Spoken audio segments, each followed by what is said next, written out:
নমস্কার বন্ধুরা, মাম্মা উইথ আর্য চ্যানেলে তোমাদের প্রত্যেককে অনেক অনেক স্বাগত। আজকে নিরামিষ দিনে খাওয়ার জন্য ভাতের সাথে একটা ঘরোয়া রেসিপি তোমাদের সাথে শেয়ার করব। এই শীতকালের বাজারে এখন প্রচুর শিম পাওয়া যাচ্ছে, আর বাঙালির নিরামিষের দুপুর মানেই পোস্ত সবসময়ের জন্যই প্রিয়। তাই আজকে বানাবো শিম আলু পোস্ত। প্রথমে শিম আর আলুটা এভাবে লম্বা লম্বা করে কেটে নিয়েছি, সাথে নিয়েছি একটা টমেটো আর 4 চামচ পোস্ত, একটা কাঁচা লঙ্কা দিয়ে এভাবে বেটে নিয়েছি। প্রথমে কড়াতে 2 চামচ সর্ষের তেল গরম করে নিয়ে কালো জিরে ফোড়ন দিলাম আর একটা কাঁচা লঙ্কা।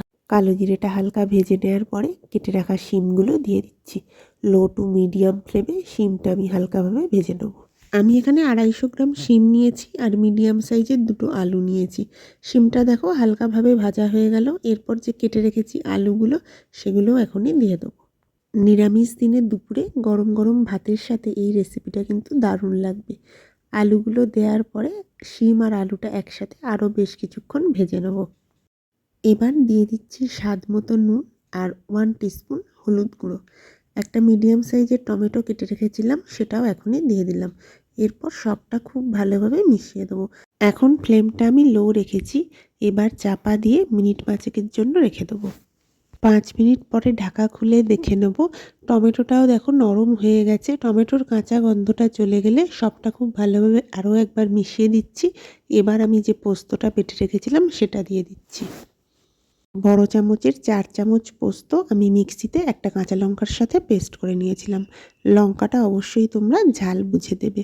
মিক্সির জারে অল্প একটু জল দিয়ে ওই ধোয়া জলটাও আমি এর মধ্যে দিয়ে দিলাম। সবটা দেখো ভালোভাবে মিশিয়ে দিচ্ছি, আর এখনই দিয়ে দেবো ছোটো কাপের 1 কাপ জল। ব্যাস, এবার চাপা দিয়ে মিনিট 10 রান্না করে নেবো, তাহলেই শিম আর আলুটা সেদ্ধ হয়ে যাবে। দেখো 10 মিনিট পর আমি ঢাকা খুলে নিচ্ছি। আলু আর শিমটা খন্তি দিয়ে নেড়ে দেখে নেবো সেদ্ধ হয়েছে কিনা।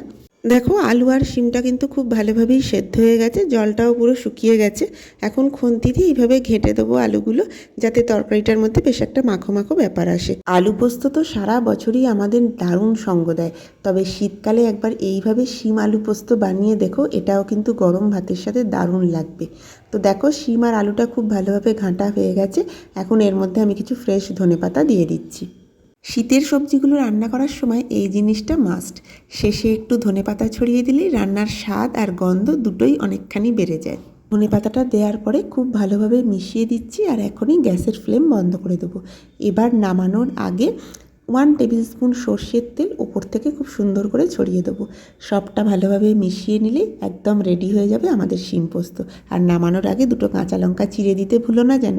এরপর চাপা দিয়ে মিনিট 5 স্ট্যান্ডিং টাইম দিলেই একদম খাওয়ার জন্য রেডি আলু শিম পোস্ত। তোমরাও একবার বানিয়ে দেখো এই রেসিপিটা, আর কেমন লাগলো অবশ্যই আমাকে জানিও একটা ছোট্ট কমেন্ট করে। খুব শিগগিরই আবার নতুন ভিডিওর সাথে দেখা হবে।